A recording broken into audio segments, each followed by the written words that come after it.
ایک اس کی علامت ایسی ہے جو اس کے ہم نام نہیں، نام بالکل مشابہ نام میں سب سے نمایاں پائی جاتی ہے۔ ریوم میں سب سے نمایاں چیز کیا پائی جاتی ہے؟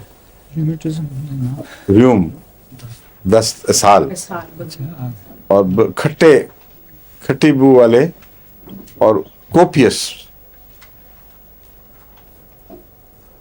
اور روزمرہ جو معدہ بریک ڈاؤن ہو کر اسہال آتے ہیں ان میں ریوم کو ہمیشہ پیش نظر رکھنا چاہیے۔ ریومیکس میں بھی اسہال پائے جاتے ہیں، اور سلفر کی طرح مارننگ ڈائریا خاص طور پر ہے۔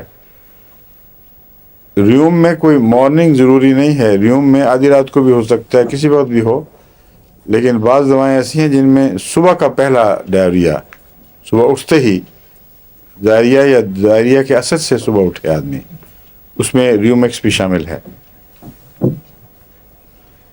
لیکن اگر یہ ٹینڈنسی پیدا ہو جائے تو پھر ریومیکس مستقل علاج نہیں ہے ڈائریا میں، پھر سلفر دینی پڑے گی۔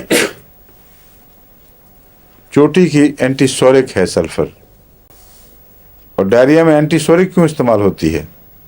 وجہ بتائیں۔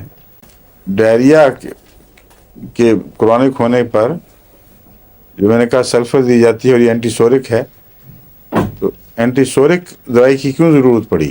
اس لیے یہ اینٹی بایوٹک بھی ہے نہیں، کیونکہ میوکس میمبرین بھی غالباً سکن کا ایک That's it. ڈاکٹر صاحب سمجھے ٹھیک۔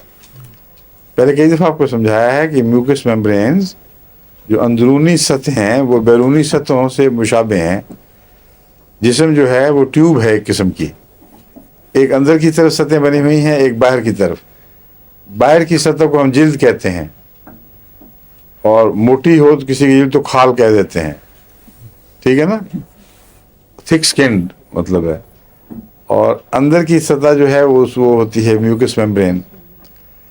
اگر جلد کی بیماریوں کو ٹھیک کرنے کی بجائے دبا دیا جائے تو اندرونی سطحیں اس سے ضرور متاثر ہوتی ہیں پھر، اور بعض دفعہ ان کا بریک ڈاؤن ہو جاتا ہے، اور بہت خطرناک چیز ہے یہ۔ بہتر ہے کہ باہر بیماری کو رکھ لیا جائے بنسبت اندر دھکیلنے کے۔ تو چونکہ اینٹی سورک دوا وہ ہوتی ہے جس کا جلد سے تعلق ہے، اس لیے اسہال وغیرہ میں اور اندر کی سب لائننگز میں اینٹی سورک دوائیں مستقل اثر رکھنے والی ہیں۔ اور اگر کوئی اور دوا جو اینٹی سورک کے طور پر مشہور نہیں بھی ہے وہ فائدہ دیتی ہے تو مستقل علاج کے لیے اینٹی سورک کی طرف جانا پڑے گا، ٹھیک ہے۔ اس میں بھی برائیونیا میں بھی اسہال ہوتے ہیں اس سے، مگر اور حرکت سے بڑھتی ہے تکلیف، لیکن اس میں اور برائیونیا میں فرق بہت معمولی ہے۔ اس لحاظ سے میں نے بتایا نا، ریومیکس بھی جسمانی دردوں کی دوا بھی ہے، نزلے کی بھی دوا ہے، اور دونوں صورتوں میں حرکت سے چیز بڑھتی ہے، اور برائیونیا سے اس معاملے میں بہت مشابہ ہے۔